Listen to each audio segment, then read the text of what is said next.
الله من الشيطان الرجيم.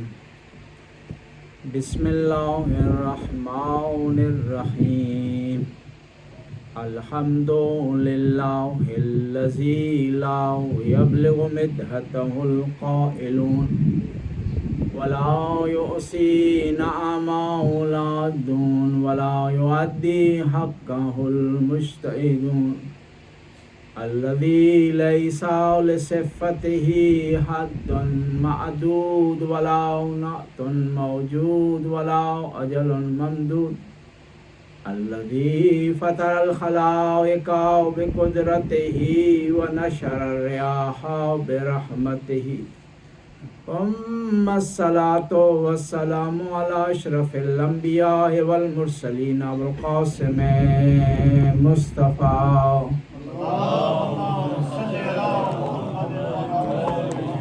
وعلى عترته طيبين الطاهرين المعصومين المظلومين ولعنة الدائم على أعدائهم أجمعين من الآن إلى لقاء يوم الدين.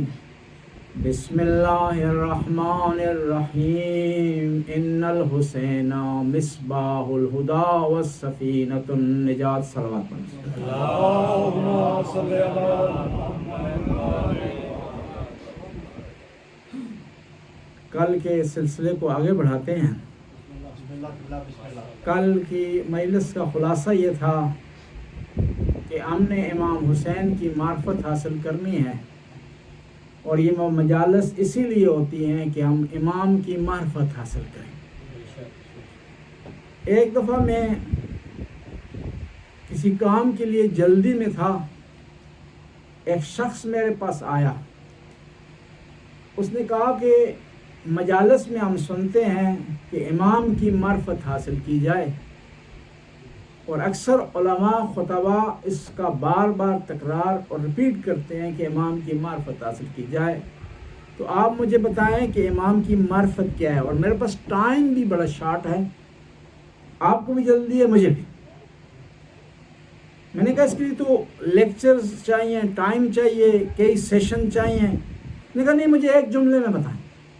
تو میں نے عرض کیا کہ ایک جملہ یہ ہے، امام کی معرفت یہ ہے کہ واجبات پر عمل کیا جائے، محرمات سے بچا جائے. خلاصہ اس میں ہو جاتا ہے. اب واجب کیا ہے؟ اہل بیت کی محبت واجب ہے. ان سے محبت مختلف طریقوں سے اس کا اظہار کرنا واجب ہے.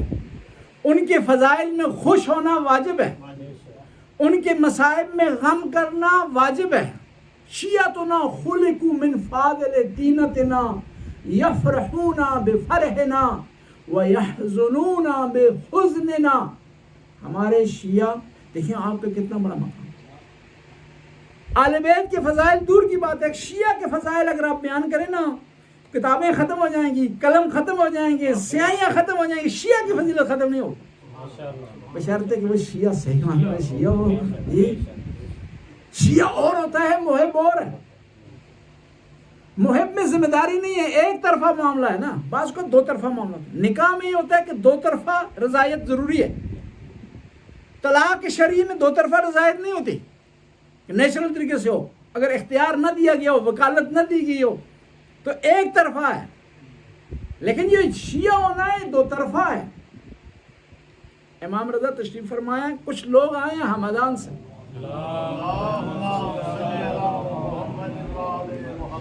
آ کر کہنے لگے کہ ہم آپ کے شیعہ آپ سے ملاقات کرنا چاہتے ہیں. امام نے کہا نہیں، ان کو دروازے پر روک لو. 3 دن امام کے دروازے پر، اور آخر میں رو کر کہنے لگے نہیں ملنا چاہتے مولا. اور صحیح معنی میں وہ محب بھی تھے، ورنہ ہم ہوتے تو چلے جاتے. یہ نہیں مل رہے تو نہیں نہ صحیح ہے، نہیں کھڑے رہے. تو کہا مولا ہمیں صرف بتا دیں کہ کیوں نہیں ملتے. کہا آپ نے ایک دعویٰ کیا ہے، اس کی آپ کے پاس دلیل نہیں ہے. ایک دعویٰ کیا ہے کہ ہم شیعہ، جس طرح ایک آدمی ایک دعویٰ کرتا ہے نا، کہتا ہے میں ڈرائیور ہوں، فوراً اس کے پاس ثبوت ہونا چاہیے، فور اے کورٹ لائسنس. ایک آدمی دعویٰ کرتا ہے میں ڈاکٹر ہوں، فوراً اس کے پاس سرٹیفکیٹ ہونا چاہیے. ہم اپنے آپ کے لیے دعویٰ کر رہے ہیں کہ ہم شیعہ امیر المومنین ہیں، بہت بڑا دعویٰ، اور اس کی ادنا سی دلیل بھی بعض کا ہمارے پاس نہیں ہوتی۔ شیعہ ذمہ دار شخص کا نام ہے، شیعہ محب نہیں ہے فقط۔ میں کل بھی عرض کر رہا تھا کہ مدینہ کے سارے آدمی جنہوں نے امام حسین کا ساتھ کیا وہ سارے دشمن نہیں تھے، ان میں اکثریت محبان کی تھی، امام کو چاہنے والوں کی تھی، امام سے محبت کرنے والوں کی تھی، لیکن شیعہ نہیں تھے۔ شیعہ کون تھا جو ساتھ چلا؟ عباس۔ شیعہ کون تھا؟ قاسم تھا۔ شیعہ کون تھا؟ علی اکبر۔ شیعہ کون تھا؟ حبیب ابن مظاہر تھا۔ شیعہ کون تھا؟ مسلم بن اوسچہ تھا۔ مسلم بن اوسچہ 80 سال کی عمر، کم دکھائی دیتا ہے۔ عاشورہ کے دن پتہ کیا کیا نا؟ اسے کہتے ہیں شیعہ، اسے کہتے ہیں امام کا ماننے والا، اسے کہتے ہیں امام کا پیروکار۔ انہوں نے 2 کپڑے منگوائے، عصا منگوایا اور تلوار منگوائی۔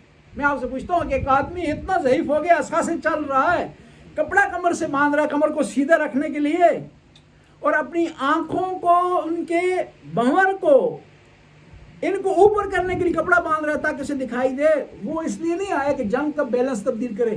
کہا مسلم بن اوسچہ تمہارے آنے سے اس جنگ میں کوئی تبدیلی نہیں آئی، کیوں آئے؟ کہا بتانے کے لیے ہوں کہ حق کس طرف ہے، بتانے کے لیے ہوں کہ میں عاشق حسین ہوں، اور حسین کے عشق کے لیے بتانے کے لیے ہے۔ بوڑھا ہونا، جوان ہونا، بچہ ہونا کوئی فرق نہیں رکھتا۔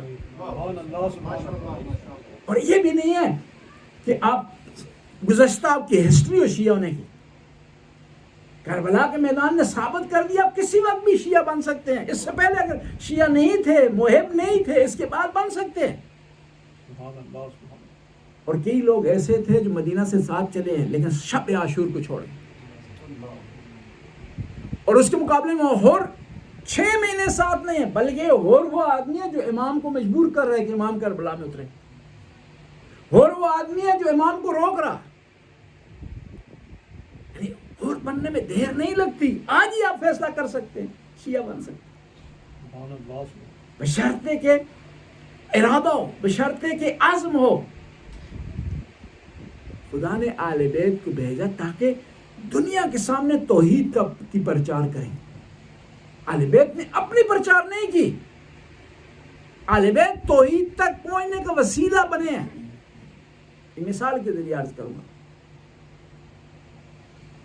ایک شخص ہے امام جعفر صادق علیہ السلام کی خدمت، کہا کہ 2 قسم کے آدمی، ایک ہے غالی، دوسرا ہے ناسبی۔ ہمارے معاشرے میں اتنی یہ چیزیں تکرار ہو گئی ہیں، سب کو پتہ ہے غالی کون ہوتے ہیں، مقصر کون ہے، کیونکہ ہم دوسرے پر الزام لگا۔ وہ عجیب ہے، کوئی ایک بھی صحیح معنوں میں شیعہ نہیں ہے لیکن دوسرے پر الزام لگا کر رہا ہے کہ میں صحیح شیعہ ہوں، تم شیعہ صحیح نہیں ہو۔ 2 پارٹیاں ہمارے بن گئی ہے، ایک دوسرے کو غالی کہتی ہے، دوسری پارٹی، پہلے والی پارٹی وہ مقصر کہتی ہے۔ بھائی اہل بیت علیہ السلام بلکہ ساری باتوں کی ایک واجبات ہیں، کچھ مستحبات ہیں۔ دیکھیے تکبیرۃ الاحرام واجب ہے، سورہ فاتحہ واجب ہے، رکوع واجب ہے، سجدہ واجب ہے، لیکن قنوت مستحب ہے۔ اب میں نہیں کہہ سکتا ایسے آدمی کو جو قنوت نہیں پڑھ رہا کہ وہ اس کی عبادت صحیح نہیں ہے، نہیں کہہ سکتا۔ لیکن ہمارے یہاں افسوس سے کہنا، کچھ لوگ بجائے کہ اہل بیت کو فالو کریں ایک دوسرے پر طعن و تشنیع کرتے۔ میں مثال کے لیے ہمیشہ عرض کرتا ہوں، اہل بیت کی محبت کم از کم اتنی ہے، مثال عرض کرو 60 درجہ اور زیادہ 100 درجے، اس کے درمیان کئی درجات ہیں، 60 والا بھی صحیح ہے، 100 والا بھی صحیح، 60 سے کم نہیں ہونا چاہیے، کہیں مقصر نہ بن جائے، کہیں ناسبی نہ بن جائے، کہیں وہابی نہ بن جائے، لیکن 100 سے زیادہ بھی نہیں ہونا چاہیے کہ انسان مشرک نہ بن جائے۔ اس کے درمیان کئی درجات ہیں، ہم کسی کو اس پر ملامت نہیں کر سکتے۔ افسوس سے کہنا پڑتا ہے کہ ہم بعض اوقات اہل بیت سے محبت کے دعوے میں ایک دوسرے کو طعن و تشنیع کرتے ہیں، ایک دوسرے پر اٹیک کرتے ہیں، علماء کی توہین کرتے ہیں، لیکن جب خود دیکھا جائے تو خود بھی معیار پر پورا نہیں اتر رہے۔ امام جعفر صادق کی خدمت میں شخص آیا،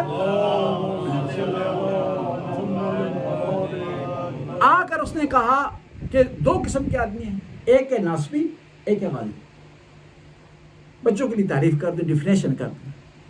ناسبی اس کو کہتے ہیں جو آل بیت کی نعوذ باللہ توہین کرتے ہیں، آل بیت کو نہیں مانتے، ملعون ہے، آل بیت کو عام آدمیوں کی طرح سمجھتے. یہ کون ہے؟ ناسبی. غالی کون ہے؟ غالی اسے کہتے ہیں جو آل بیت کو خدا سمجھتا ہے، شرک کر اور آل بیت کو خدائی صفات دیتا ہے کہ کچھ صفات صرف خدا کے ساتھ مختص ہیں، کسی اور کو نہیں دی جا سکتی. رزق دینا علی الاطلاق صرف خدا کا خاصہ ہے، کسی اور کا نہیں. وسیلہ ہستیاں بن سکتی ہیں لیکن رازق صرف خدا بندہ تعالیٰ کی ذات ہے. ہمیشہ سے تھا، ہمیشہ رہے گا، وہ خدا کی ذات ہے. کسی اور کے بارے میں ہم دعویٰ نہیں کر سکتے. اب ایک شخص آیا، کہا کہ مولا بتائیں کہ غالی بہتر ہے یا ناسبی؟ میں ہوتا، آپ ہوتے تو کہتے غالی بہتر ہے، ہمارا ہی معاملہ کر رہا ہے، ہم ہی آگے بڑھا رہا ہے، ہماری تعریف کر رہے ہیں. اس کے بعد کو سٹیج سے ہمارے ذاکرین فوراً نصیریوں کی تعریف شروع کر دیتے، جانے نہ جانے. امام نے کہا کہ ناسبی بہتر ہے غالی سے. کہا دونوں ملعون ہیں، لیکن اگر مقابلہ کیا جائے تو ناسبی بہتر ہے غالی سے. امام جعفر صادق نے ارشاد فرمایا ہے، میں نے اور آپ نے نہیں کہا. کہا مولا کیوں؟ کہا یہ جو ناسبی ہے نا ہمیں برا بلا کہتا ہے لیکن شرک نہیں کر رہا. یہ جو غالی ہے نا ہمیں اچھا سمجھتا ہے، ہماری تعریف کرتا ہے، ہمارے سامنے جھکتا بھی ہے، ہمیں سجدہ بھی کرتا ہے، ہمارا احترام بھی کرتا ہے، ہماری ریسپیکٹ بھی کرتا ہے، لیکن مشرک ہے. اس لیے ہم کہتے ہیں کہ شیعہ کے بعض فرقے مسلمان نہیں ہیں.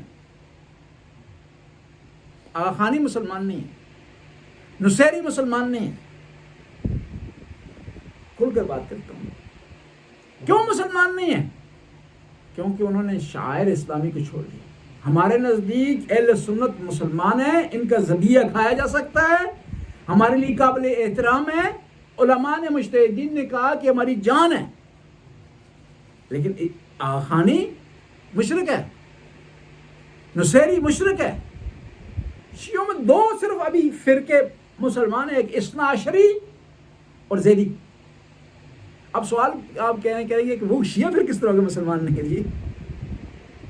آغا خانی پھر شیعہ کس طرح کہلاتے ہیں؟ نصیری پھر شیعہ کس طرح کہلاتے ہیں؟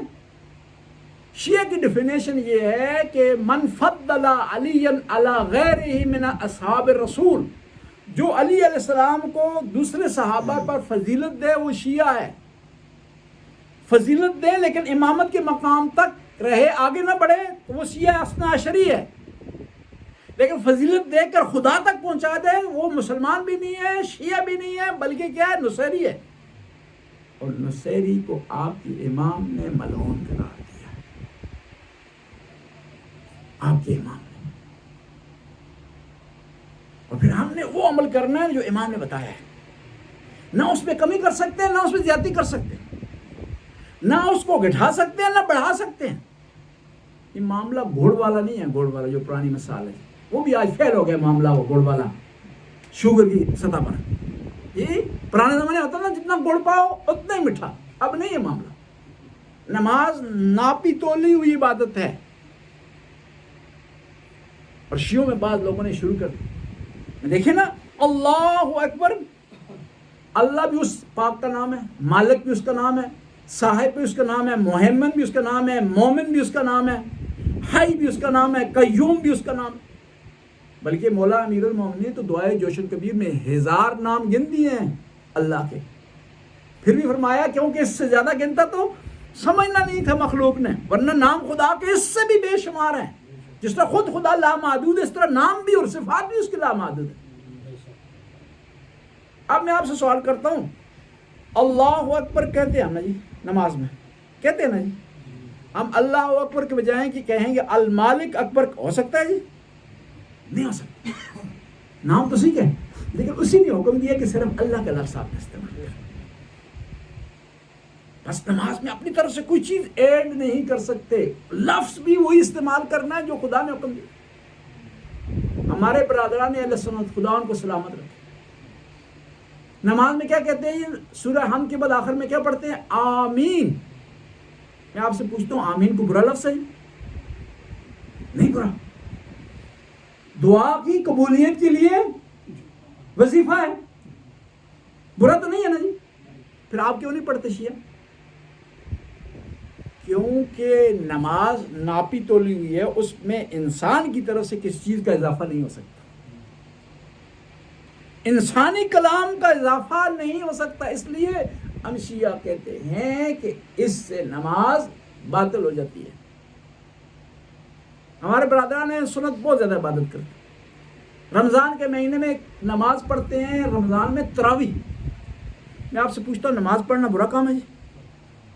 رمضان کے مہینے میں عبادت کرنا برا کام ہے جی؟ یہ پڑھنی چاہیے نا. پھر آپ کیوں نہیں پڑھتے؟ کیونکہ معصوم نے منع فرما دیا. منع رسول اللہ الصلاۃ النافلہ بالجماعت. نبی کریم نے مستحب نماز کو جماعت سے ساتھ پڑھنے سے منع فرما دیا. آقا نے جب منع فرما دیے تو ہم آقا سے بڑھ نہیں سکتے. مدعی سست گواہ چست نہیں بن سکتے. بس جب معصوم نے جو نماز تعلیم دی ہے اس کے مطابق ہم نے پڑھنا. ہاں اس میں ہے کہ اہل بیت کے نام کے بغیر نماز مکمل نہیں, نہ شیعہ کی نہ سنی کی. اس لیے تو ابن ادریس شافعی کہتے ہیں یا اہل بیت النبوہ کفا بقدرکم من لم یصلی علیکم لا صلاۃ لہ, کہ آپ کی قدر و منزلت کے لیے اتنا کافی ہے کہ اگر آپ پر درود نہ پڑھا جائے تو نماز نہیں ہوتی. بس ہم نے کیا کرنا ہے؟ نماز میں اہل بیت کا نام لینا, درود کی صورت میں نہ کسی اور صورت میں. جب اللہ کا نام آپ تبدیل نہیں کر سکتے, اللہ سے اوپر تو کوئی نہیں ہے, اللہ کا نام جب تبدیل نہیں کر سکتے تو ہم نماز میں کیا حق رکھتے ہیں کہ ہم اپنی مرضی کی نماز پڑھیں.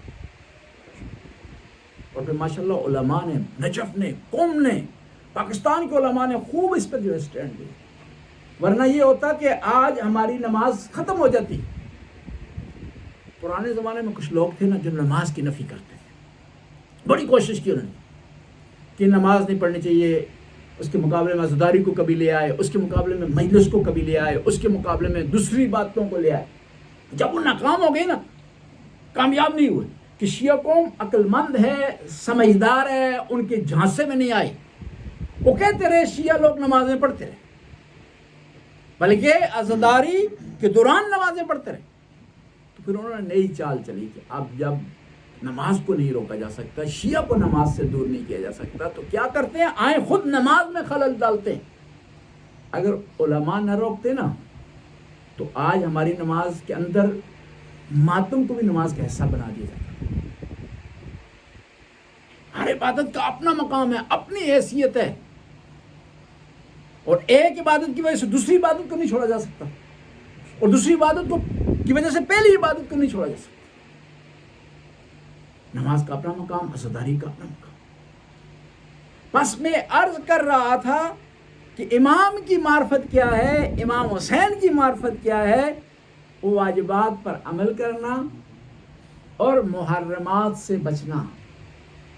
یہی امام علیہ السلام نے خطبے میں ارشاد فرمایا, من را سلطانا جوہرا. امام سے کسی نے پوچھا کہ آپ کیوں کربلا کی طرف جا رہے ہیں, آپ اپنے نانا کا وطن کیوں چھوڑ رہے ہیں, آپ کعبۃ اللہ کو کیوں چھوڑ رہے ہیں؟ امام نے فرمایا من را سلطانا جوہرا ناقصا لعہد اللہ مستحلا لحرمات اللہ, کہ ایسا ظالم بادشاہ جو خدا کے حلال کو حرام قرار دے رہا ہو اور خدا کے عہد کو توڑ رہا ہو, لا یغیر علیہ بقول ولا بفعل حق علی اللہ ان یدخلہ مدخلا. ایسا ظالم بادشاہ جو خدا کے حرام کو حلال قرار دے رہا ہو اور حلال کو حرام قرار دے رہا ہو, اگر انسان اس کو دیکھے اس کے خلاف نہ اٹھ کھڑا ہو، اس کے خلاف نہ بولے، تو اللہ کو حق حاصل ہے کہ اس کو اسی جگہ بھیج دے جہاں اس ظالم اور جابر بادشاہ کو دے۔ اور ایک بڑا پیارا جملہ کہا امام نے، اسیر سیرت جدی وابی، لوگوں میں مدینہ جو چھوڑ رہا ہوں، میں جو کربلا کی طرف جا رہا ہوں، میں جو نانے کا وطن چھوڑ رہا ہوں، یہ اپنے نانا اور بابا کی سیرت پر عمل کر رہا ہوں۔ مثلی لا یبایع مثلا، مجھ حسین جیسا یزید جیسے کی بیعت نہیں کرتا۔ حالانکہ سادہ الفاظ میں امام فرما سکتے تھے کہ میں حسین ابن علی، یزید بن معاویہ کی بیعت نہیں کروں گا، لیکن امام نے کہا کہ مثلی، مجھ جیسا، یزید جیسے کی، یعنی بتا رہے ہیں امام کردار کی بات ہو رہی ہے، یعنی اس کا سلسلہ آگے چلے گا، یہاں نہیں رکے گا کہ کچھ لوگ حسینی کردار ادا کریں گے، اس کے مقابلے میں کچھ لوگ ہیں جو یزیدی کردار ادا کریں گے۔ امام کے ماننے والے نے حسینی کردار ادا کیا۔ حسینی کردار کیا ہے؟ حسینی کردار یہ ہے کہ انسان کسی پر ظلم نہ کرے، کسی پر زیادتی نہ کرے، کسی کا حق نہ کھائے۔ ہم کہتے ہیں نا فضائل میں کہ جو آدمی فضیلت آل بیت کی بیان کرے گا اس کی گناہ معاف ہو جائے گی۔ حق کسی کا نہیں معاف ہوگا، گناہ معاف ہوں گے۔ حق نماز نہیں پڑھی وہ معاف ہو جائے گی، روزہ نہیں رکھا معاف ہو جائے گا، بھول کر عزاداری نہیں کی وہ معاف ہو سکتی ہے، لیکن کسی کا حق کھایا ہے تو وہ ادا نہیں ہوگا جب تک وہ خود ادا نہیں کرے گا، جب تک وہ صاحب حق معاف نہیں کرے۔ امام حسین جب مدینہ سے چلے پتہ کیا اعلان کیا؟ عام جو آدمی ہوتا ہے نا وہ کیا اعلان کرتا ہے؟ دعوے جو کرتا ہے، وعدے کرتا ہے کہ لوگوں میرے ساتھ چلو انعام ملے گا، لوگوں میرے ساتھ چلو تمہیں پیسے ملیں گے، خرچہ پانی ملے گا، TNA ملے گا۔ اس نے کرتے ہیں اعلان، امام نے نہیں کیا۔ مدینے سے چلنے کے لیے لوگ تیار ہو گئے، ارشاد فرمایا جس کی گردن پر کسی کا حق ہے جو مقروض ہے میرے ساتھ نہ چلے۔ امام کو تعداد کی ضرورت نہیں ہے کہ آپ کہیں کہ ہم شیعہ ہیں جی، بڑے مومن ہیں ہم جی، بڑا ہم نے تیر مارا ہے کہ بس آل بیت کا ساتھ دے رہے ہیں جی، علی ولی اللہ پڑھ رہے ہیں۔ امام کو ان چیزوں کی ضرورت نہیں ہے، امام کو خالص شیعہ چاہیے، خالص شیعہ۔ اس لیے تو امام رضا ارشاد فرماتے ہیں حدیث میں صلوات پڑھتے ہیں،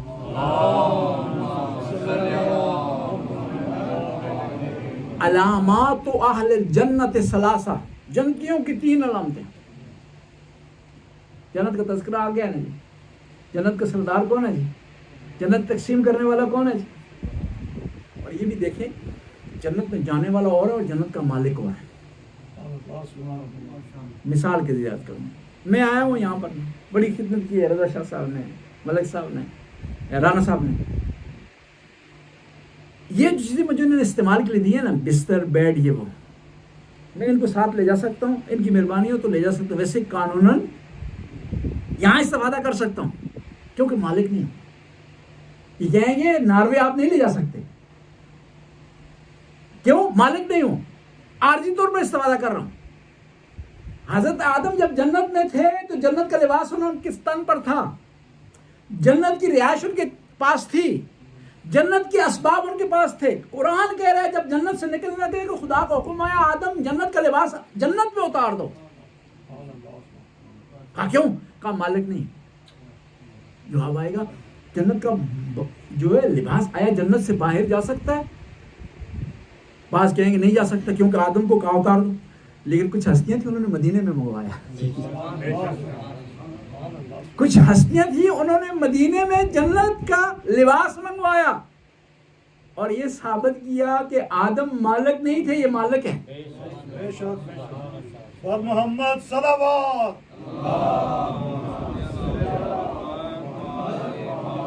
اس لیے تو پیغمبر ارشاد فرماتے ہیں یا علی ثلاثۃ لی وانت تشارک بحالی، 3 چیزیں خدا نے مجھے دی ہیں، تو ان میں میرا شریک ہے۔ لواء الحمد لی وانت حاملها، لواء الحمد میرا ہے لیکن اٹھانے والا تو۔ مسلمانوں کے پہلے خلیفہ ارشاد فرماتے ہیں کہ یہ جو پرچم ہوگا لواء الحمد، جو بھی اس کے سائے میں آ جائے گا وہ جنت میں چلا جائے گا، اور سائے میں وہی آئے گا جو علی کو مانے گا۔ لواء الحمد لی وانت حاملها، لواء الحمد پرچم میرا ہے تو اٹھانے والا۔ الحوض لی وانت ساقیها، حوض میرا ہے، حوض کوثر تو پلانے والا ہے۔ جنت لی وانت قسیمها، جنت میری ہے لیکن علی تو تقسیم کر رہا ہے۔ اہل سنت کے بہت بڑے امام ہیں، امام احمد بن حنبل، اہل سنت کے 4 امام، فقہی امام ہیں 4۔ عقیدے میں ان کے ہاں امام نہیں ہوتا، فقہ میں ان کے پاس امام ہوتا، عقیدے میں ان کے ہاں خلیفہ ہوتا۔ امام احمد بن حنبل ہمیشہ فرمایا کرتے تھے کہ علی جنت کو تقسیم کرنے والا۔ ایک ناسبی نے روک لیا، کہا کہ آپ کس طرح کہہ رہے، اور پھر یہ بھی یاد رکھیں نا اہل سنت کے 4 امام نا وہ اہل بیت کے مرید تھے، امام احمد بن حنبل، امام شافعی، امام ابو حنیفہ، امام مالک، بلکہ 2 تو ڈائریکٹ شاگرد ہیں اہل بیت کے۔ کہا آپ کہتے ہیں کہ علی جنت کو تقسیم کرنے والا ہے، کس نے کہا؟ ناسبی نے۔ اس کی آپ کے پاس دلیل کیا ہے؟ افسوس کی بات ہے علی کی فضیلت کے لیے بھی لوگ دلیل مانگا کرتے تھے، جس طرح سورج کے نکلنے کے لیے دلیل مانگتے ہیں بعض کبھی، دھوپ چڑھ رہی ہے، کہا آپ کے پاس دلیل کیا ہے کہ علی جنت کو تقسیم کرنے والا؟ انہوں نے بڑا پیارا جواب دیا، کہا مجھے بتاؤ کہ علی سے محبت کرنے والا کون ہے؟ ناسبی تھا لیکن پیغمبر کی حدیث تھا، انکار نہیں کر سکتا۔ کہا علی سے محبت کرنے والا مومن ہے۔ کہا علی سے بغض کرنے والا کون ہے؟ انکار نہیں کر سکتا، منافق۔ پھر امام احمد بن حنبل نے پوچھا بتاؤ کہ مومن کہاں جائے گا جی؟ جنت۔ منافق کہاں جائے گا جی؟ جنت۔ بعض لوگوں نے کوشش کی نا کہ جو شیعان علی ہے نا حقیقی اہل بیت سے محبت کرنے والے، ان کو جدا کریں اہل بیت سے۔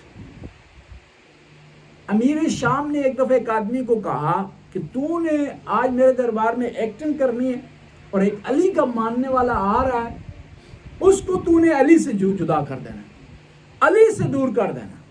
اور یہ بھی یاد رکھیں نا علی کا جو حقیقی ماننے والا ہوتا ہے وہ ہوشیار ہوتا ہے، دشمن کے جھانسے میں نہیں آتا، پروپیگنڈے میں نہیں آتا۔ دیکھیں جنگ صفین 3 حصوں میں تقسیم ہو گئی، لیکن جو حقیقی شیعت ہیں وہ کھڑے رہے مولا کے ساتھ، جو ظاہری طور پر دعویٰ کر رہے تھے وہ بھٹک گئے،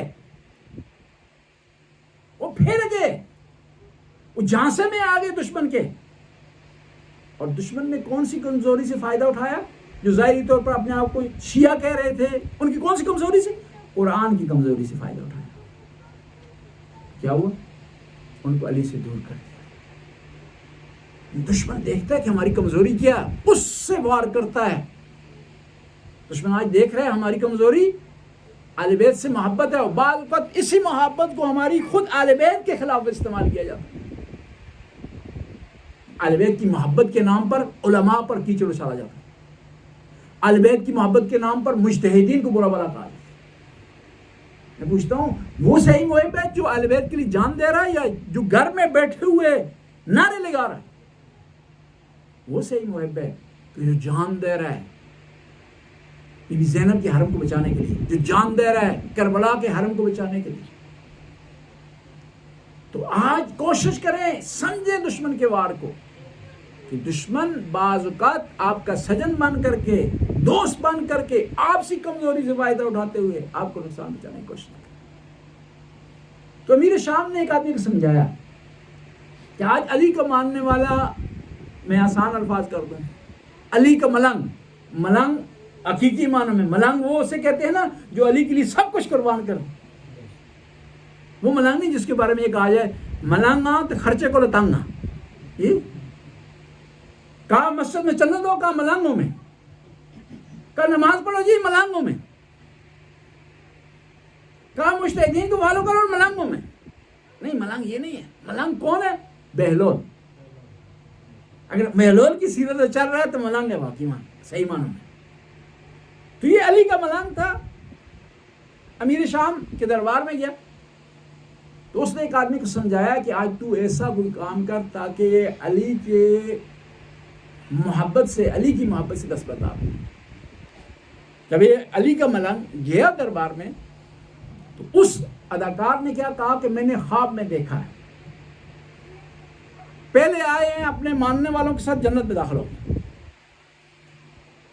دوسرے آئے ہیں اپنے ماننے والوں کے ساتھ جنت میں داخل ہو گئے، تیسرے آئے ہیں اپنے ماننے والوں کے ساتھ جنت میں داخل ہو گئے. جب مولا علی کی باری آئی ہے تو انہوں نے کہا جنت بھر گئی ہے جی، کوئی گنجائش نہیں ہے.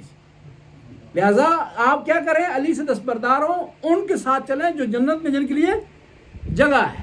کیونکہ علی کی باری اور ان کے ماننے والوں کی جب باری آئے گی تو جنت خلاص فل ہو جائے گی. جی کہتے ہیں جب فل ہو جاتا ہے تو ویٹنگ لسٹ میں نام آ جاتا ہے جی. تو جنت میں کہاں ویٹنگ لسٹ ہوگی، وہ ہم کو چھوڑے گا تو ویٹنگ لسٹ ہوگی. تو یہ جو علی کا ماننے والا تھا بڑا ہوشیار سمجھدار، اس نے کہا تو نے پورا خواب نہیں دیکھا. بعض کا لوگ قسطوں میں خواب دیکھتے ہیں نا.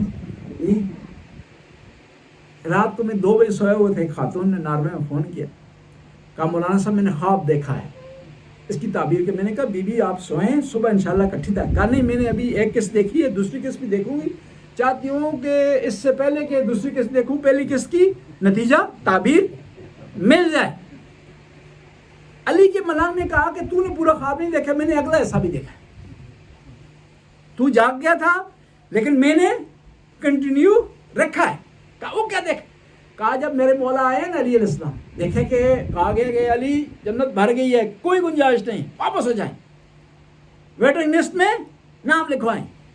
تو میرے مولا نے پھر انتظار نہیں کیا، اسی ہاتھ سے جس ہاتھ سے خیبر کو اکھاڑا تھا، جنت کو اکھاڑ کر جہنم میں داخل کر دیا، جہنم میں خالی کر دیا. کہا کہ علی والوں کے لیے جنت بھر نہیں جاتی، اس میں گنجائش نکل جاتی ہے. لیکن اب یہ ملنگ ہے، لیکن اس سمجھداری کا ثبوت دیا اس نے. دشمن کے جھانسے میں نہیں آیا سفین والوں کی طرح. قرآن نیزے پہ اٹھا اور یہ لوگ گھبرا گئے، بجائے کہ امام کو فالو کریں امام کے مخالف ہو گئے. بلکہ مالک اشتر ارشاد فرماتے ہیں کہ جب مولا مجھے اگر حکم نہ دیتے واپس آنے کا تو میں نے خیمے کے فتنے کو جڑ سے اکھاڑ دینا تھا. اور جنگ صفین سے ایک درس بھی ملتا ہے. آپ دشمن نے حملہ کیا اور گھاٹ پر قبضہ کر لیا، اسپرنگ پر قبضہ کر لیا پانی کی، اور امام علی کے ماننے والوں کے لیے پانی بند کر دیا لشکر کے لیے. مالک اشتر آتے ہیں مولا کے پاس، آپ لوگ کہتے ہیں کہ مولا پانی انہوں نے چھین لیا، تو اب اگر ایک دن سے زیادہ اس بات کو گزر جاتا ہے تو ہمارا لشکر پیاس سے جو ہے وہ تشنگی کی حالت میں شکست کھا لے گا، کیونکہ پانی بند ہو جائے گا، کس طرح لڑیں گے. امام نے مالک اشتر کو حکم دیا کہ چاروں طرف سے حملہ کرو. حملہ کیا، ان سے گھاٹ چھین لیا، پانی کا جو چشمہ تھا لے لیا ان سے. تو اب معاویہ کے لشکر پریشان ہوا، ٹینشن کا شکار ہوا، ظاہر ہے پانی ان سے لے لیا گیا. تو معاویہ کے لشکر گیا خود معاویہ کے پاس، کہا کہ انہوں نے پانی ہم سے لے لیا ہے، اگر یہ ایک دن مزید ہمیں پانی نہیں ملتا تو ہمارا معاملہ گڑبڑ ہے. تو معاویہ نے کہا کہ میں علی کو جانتا ہوں، علی پانی کبھی بند نہیں کرے گا.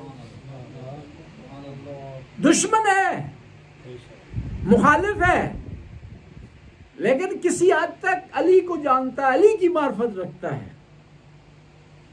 کہ علی پانی بند نہیں کرے گا. وہ بھی سمجھتا ہے کہ علی مجھ سے بہتر ہے، میں نے پانی بند کیا، علی پانی نہیں بند کرے گا.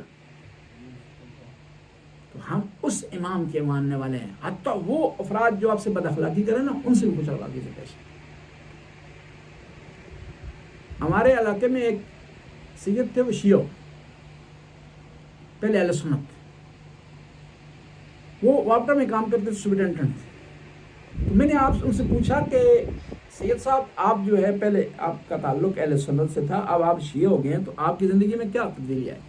کہا پہلے میں رشوت دیتا تھا، اب نہیں لیتا. میں نے پوچھا کیا کوئی پیسے آ گئے آپ کے پاس, کوئی امیر ہو گئے ہیں آپ, یہ کیا ہو؟ کہا نہیں, پہلے میں امام والا نہیں تھا, اب میں امام والا ہوں. کہ ایسا نہ ہو میرے رشوت لوں تو لوگ میرے امام پر انگلی اٹھائیں, میرے امام کو جو ہے لوگ جو ہے وہ برا والا نہ کہیں کہ یہ شیعہ ہے اور یہ کہیں اپنے امام کو فالو کر رہا ہے, کہیں اس وجہ سے تو یہ رشوت نہیں لے رہا. اس لیے امام جعفر صادق علیہ السلام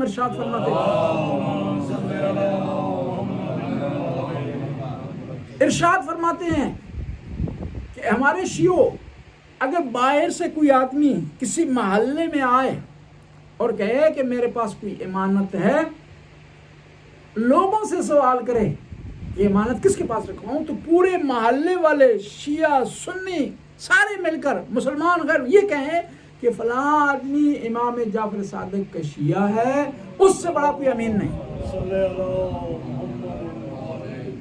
اس سے بڑا کوئی امین. ایک آدمی میرے پاس آیا, اس نے بقا مجھے بڑا شوق ہے تبلیغ کرنے, اہل بیت کے پیغام کو لوگوں تک پہنچانے, لیکن مجھے افسوس سے نہ ریلیجن نہیں آتی.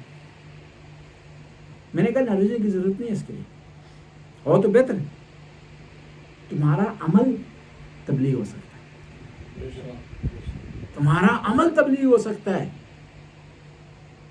کہ لوگوں آپ کا نام آئے, لوگ فوراً ان کے ذہن میں امانت داری آ جائے, فوراً ان کے ذہن میں دیانت آ جائے, فوراً ان کے ذہن میں نمازی ہونا آ جائے. اس قسم کے شیعہ کو ہونا چاہیے, اور یہ چیز اگر عام میں آ جائے تو ہمیں خود بھی امام کی معرفت حاصل ہو جائے گی, اور ہمارے ذریعے مذہب اہل بیت پہ جانا چاہیے, تاکہ اہل بیت کا مذہب پاک ہے, اس کے پیشوا اعلیٰ درجے پر ہے, ان کے مقابلے کا کوئی نہیں ہے, کوئی بھی نہیں ان کے مقابلے کا, چار معصومین کے مقابلے کا کوئی بھی نہیں. اللہ کے بعد جو ہستیاں خدا نے چنی ہیں وہ 14 معصومین.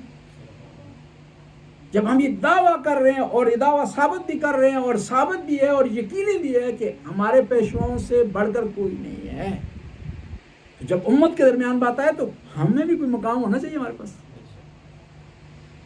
جب ہم یہ کہتے ہیں کہ مذہب اہل بیت سب سے بالا ترین بہترین مذہب ہے, جب یہ دعویٰ ہم کر رہے ہیں تو ہمیں کیا ہم پر ذمہ داری بنتی ہے اس کو اپنے عمل کے ذریعے ثابت کریں. برائے خوشنودی محمد و آل محمد علیہ السلام بلند تر صلوات. اللهم صل على محمد وآل امام کی معرفت امام حسین کی ضرورت ہے, اور 5 معیار اس کے لیے آپ خدمت میں کل بیان کیے. ایک معیار کو ہم آگے بڑھاتے ہیں اور انشاءاللہ کل اس کو مزید تفصیلات کی خدمت عرض کریں گے. ایک صلوات پڑھیں بندہ. اللهم صل على محمد وآل.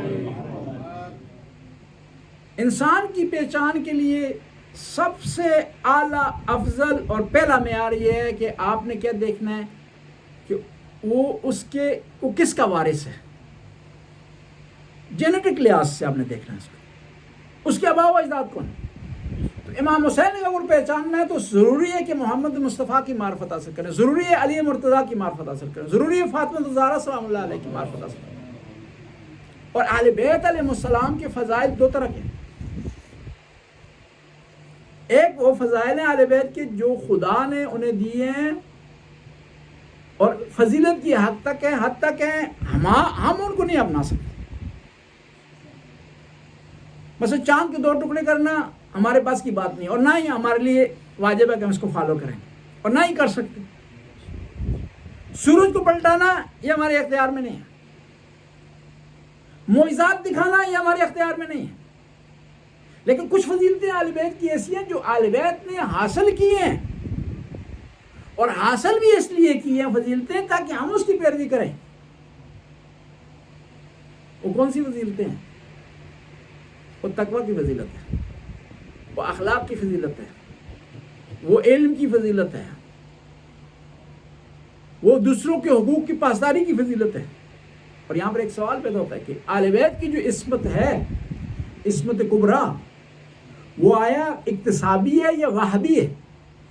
آسان کر دوں, تھک تو نہیں ہے آپ لوگ؟ ماشاءاللہ. محمد صلوات اللہم صلی علی محمد آل بیت کے پاس جو عصمت ہے یہ عصمت خدا کی طرف سے ہے یا انہوں نے خود حاصل کی ہے؟ یا آسان کر دوں، آل بیت کی جو عصمت ہے یہ اجباری ہے یا اختیاری ہے؟ اجباری یہ ہے کہ یہ گناہ کر ہی نہیں سکتے، اختیاری یہ ہے کہ یہ ہستیاں گناہ کر سکتی ہیں لیکن کرتی نہیں۔ اجباری کی آسان سی مثال دو، فرشتے مجبور ہیں گناہ سے بچنے کے پر، اور یہ مجبوری کی وجہ سے، معصوم ہونے کی وجہ سے، اس کے باوجود بھی ان کو آل بیت پر فضیلت حاصل نہیں۔ آسان کر دوں، ایک آدمی اندھا ہے، وہ کہتا ہے کہ میں معصوم ہوں کیونکہ میں نامحرم کی طرف نہیں دیکھتا ہوں۔ اندھا، یہ اس کی فضیلت ہے جی؟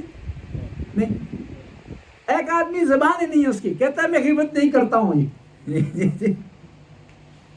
اس کی فضیلت ہے جی؟ ایک آدمی سنے نہیں سکتا، کہتا ہوں موسیقی نہیں سنتا ہوں، بچپن سے میں نے نہیں سنی موسیقی۔ کمال نہیں ہے، کمال یہ ہے کہ سن سکتا اور نہ سنے۔ بس آل بیت علیہ السلام کی جو عصمت ہے اجباری نہیں ہے، اختیاری ہے، اور اسی وجہ سے فضیلت ہے۔ ورنہ گناہ نہ کر سکتے ہوں اور گناہ نہ کرنے پر مجبور ہوں تو پھر فضیلت نہیں ہے۔ اور یہاں پر ایک نقطہ اور بھی ہے کہ آل بیت پر جو مصائب آئے ہیں یہ مصائب عام آدمی کی طرح انہوں نے برداشت کیے، تو تب فضیلت ہے نا، یہ تب فضیلت ہے، تب ہم گریہ کریں۔ ورنہ اگر کہیں کہ وہ ان مصائب کو ٹال سکتے تھے یا مصیبت کو ان پر کوشش کی دشمن نے، ان کو لاحق نہیں ہوئی، فضیلت نہیں ہے، تو پھر مصیبت نہیں ہے، یہ جاننا ضروری ہے۔ بس میں عرض کر رہا تھا کہ آل بیت کے فضائل دو قسم کے، ایک وہ فضائل جو خدا کی طرف سے انہیں ملے ہیں معجزے کی صورت میں، ان میں ہمارا پیروی کا کوئی امکان نہیں ہے، لیکن وہ فضائل جو آل بیت نے خود حاصل کیے ہیں، نمونے کے طور پر پیش کیے ہیں، صبر کیا ہے، علم حاصل کیا ہے، اخلاق سے پیش آئے ہیں دشمن سے، عبادت میں راتیں گزاری ہیں، قرآن کی تلاوت میں راتیں گزاری ہیں، مشکلات میں گھرے ہوئے لوگوں کو اپنے اوپر ترجیح دی ہے، یطعمون الطعام علی حبہ مسکینا و یتیما و اسیرا۔ یہ ایسے فضائل ہیں جو ہم نے اپنانے اور ہمیں اپنانے ہمارے لیے ضروری ہے، تب ہم شیعہ کہلائیں۔ 2 محرم ہے، انشاءاللہ اس موضوع کو میں کل مزید جو ہے وہ آگے بڑھاؤں گا۔ 2 محرم ہے، کربلا کی زمین مصائب سے اس کی تاریخ بھری ہوئی ہے۔ امیر المومنین جنگ صفین سے واپس آ رہے تھے، کربلا کے میدان میں رکے، آنکھ لگ گئی، جب بیدار ہوئے نا رو رہے تھے زار و قطار۔ امام حسن آگے، امام حسین آگے، محمد حنفی آگے کہ مولا کیوں رو رہے؟ کہا میں نے خواب میں دیکھا ہے کہ یہ میدان ہے، ایک جمع غفیر ہے، اور سارے مل کر کے ایک آدمی کو اس پر ظلم کر رہے ہیں، کوئی تلوار چلا رہا ہے، کوئی تیر مار رہا ہے، جس کو کچھ نہیں مل رہا نا وہ ریت اٹھا کر اس کی طرف پھینک رہا۔ مجھے بڑا تعجب ہوا، میں نے جب قریب ہو کر دیکھا میرا حسین ہے۔ امام حسین کربلا کے لیے چلے ہیں، جب کوفہ کے مقابلے میں آئے نا، یہاں سے کوفہ کی طرف بڑھنا تھا، گھوڑ نے راستے کو روک لیا، امام کے گھوڑے کی لگام کو پکڑ لی، اور جب یہ منظر بیویوں نے دیکھا نا، بیویوں نے رونا شروع کر دی۔ امام کو غصہ آیا، کہا قد ثقلت امک، تیری ماں تیرے ماتم میں بیٹھے، تو میرا راستہ کیوں روک رہا؟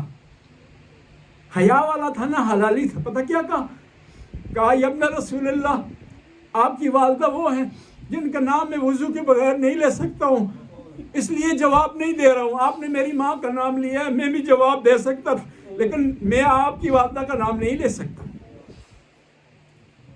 امام حسین کربلا کی طرف چلے ہیں، 2 محرم آج کے دن امام حسین کربلا میں پہنچے۔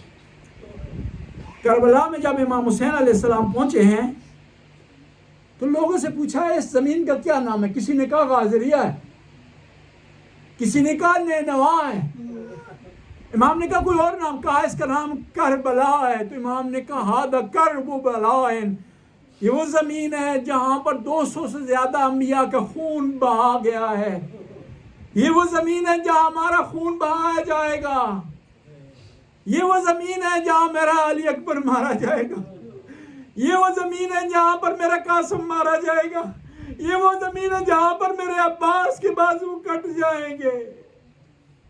مولا امام حسین نے خیمے لگانے کی تیاری کی ہے۔ مومنین اکرام، جہاں بھی پڑاؤ ڈلتا تھا نا، رسم یہ تھی سب سے پہلے بی بی زینب کی سواری رکتی تھی، رکنے کے بعد علی اکبر آگے بڑھتے تھے، عباس آگے بڑھتے تھے، پردہ لگایا جاتا تھا تاکہ پردے میں بی بی کو اتارا جائے، اور غازی عباس اپنے کندھے کو آگے بڑھاتے تھے، بی بی پاؤں رکھتی تھی، علی اکبر ہاتھ آگے بڑھاتے تھے، بی بی کو اتارا جاتا تھا۔ بی بی اس انداز سے اترتی، اور سوار جب ہوتی تھی نا تو یہی انداز ہوتا تھا سوار ہونے کے لیے۔ لیکن آپ تھوڑا موازنہ کریں، 2 محرم کا اور 11 محرم کا، وہ بی بی زینب جس کو عباس سوار کیا کرتا تھا، قاسم سوار کیا کرتا تھا، علی اکبر سوار کیا کرتا تھا، 11 محرم کو بی بی نے انتظار کیا، علی اکبر آئے گا مجھے سوار کرے گا، قاسم آئے گا مجھے سوار کرے گا، عباس آئے گا مجھے سوار کرے گا۔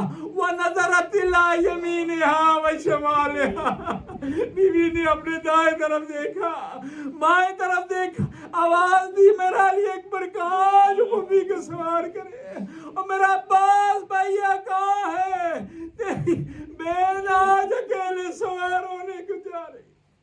اب خیمے لگے ہیں نا نیر فرات کے قریب، خیمے لگ گئے نیر فرات کے قریب، غازی خیموں کا پہرا دے رہے۔ دشمن نے کہا ہے کہ ان خیموں کو نیر فرات سے اکھاڑ لیا جائے۔ غازی نے لائن کھینچ دی، کہا کون ہے جو جرأت کرتا ہے حسین کے خیموں کو اکھاڑے؟ جب امام حسین نے یہ دیکھا نا غازی کا جلال، آگے بڑھے، کہا غازی بھیا مسافر کا کیا ہے، یہاں خیمہ لگا لے یا وہاں خیمہ لگا لے۔ یہ جو 2 محرم کو خیمے لگے ہیں نا، ان خیموں کو امام حسین نے 2 حصوں میں تقسیم کیا ہے، ایک اصحاب کے خیمے تھے اور ایک آل بیت کے خیمے۔ آپ کربلا گئے ہیں، خدا جو نہیں گئے ان کو زیارت نصیب کرے۔ امام حسین کا جو خیمہ ہے نا، وہ بی بی غیر زینب کے خیمے سے جڑا ہوا ہے، اور غازی عباس کا خیمہ دروازے پر ہے۔ 10 محرم کو کیا ہوا، دشمن کے 2 سپاہی ان خیموں کے قریب آ گئے۔ غازی عباس آگے بڑھے، کہا کیوں آ گیا؟ کہا ہم حسین کی تلاوت سے متاثر ہوئے ہیں اور امام سے ملنا چاہتے ہیں۔ کہا اگر ملنا چاہتے ہو نا تو اپنی تلواروں میرے حوالے کرو، اپنے جوتے میرے حوالے۔ کہا کیوں غازی تجھے شک ہے؟ کہا نہیں، میں نہیں چاہتا تمہاری تلواروں کی آوازوں سے حسین کے بچے گھبرا جائے۔ میں نے حسین سے وعدہ کیا ہے جب تک میں زندہ ہوں حسین کے بچوں کو گھبرانے کی ضرورت نہیں ہے۔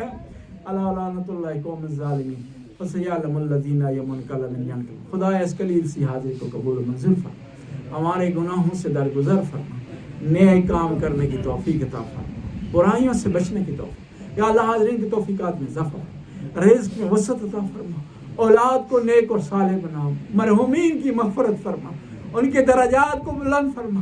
یا اللہ یہاں پر ہمارے درمیان مومنین تشریف فرما، یہ حاجت رکھتے ہیں، ہماری بہنیں بچیاں حاجت رکھتی ہیں، ان کی حاجت روائی فرما۔ یا اللہ سارا سال ہم اپنے دل میں غم اکٹھے کرتے ہیں کہ محرم آئے گا، اپنے غموں کو اپنے امام کی بارگاہ میں پیش کریں گے۔ خدایا ہمارے غموں کو آسانی میں تبدیل فرما، اور اہل بیت کا غم صحیح معنوں میں منانے کی توفیق عطا فرما۔ زمانے کے امام کے ظہور میں تعجیل فرما، ہمیں امام کے انصار میں سے قرار دے۔